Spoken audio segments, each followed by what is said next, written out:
Почнете од почеток со Бони Сала.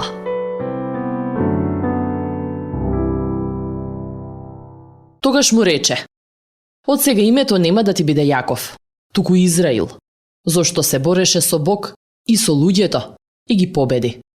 Битие 32.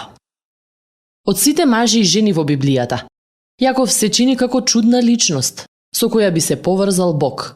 Бог на Јаков е чест израз кој се користи за Бог во Библијата и на Јаков се упатува 22 пати во писмото. Јаков му беше внук на Аврам, роден како близнак со брат му Исав. Раѓањето на овие деца беше одговор на ревносните молитви на мајка им Ребека. А сепак браќата беа сурови еден кон друг. Од раѓање Јаков беше наречен измамник и оној кој што се фатил за петата, затоа што му ја зграпчил петата на Исав, додека Исав се раѓаше од утробата.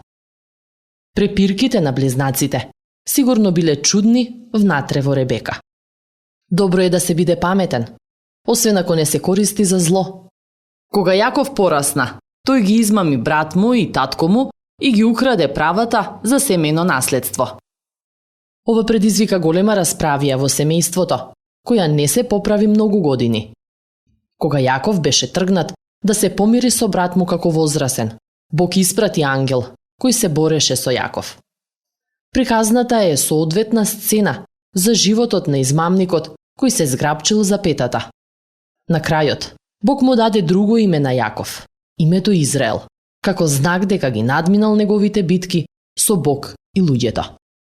Низ писмото, името Бог на Јаков не подсетува дека нашите собствени битки и дури и нашите маани или гревови не одсекуваат од Божјата љубов која го менува животот. Бог љуби, избира, прочистува и употребува несовршени луѓе како тебе и мене.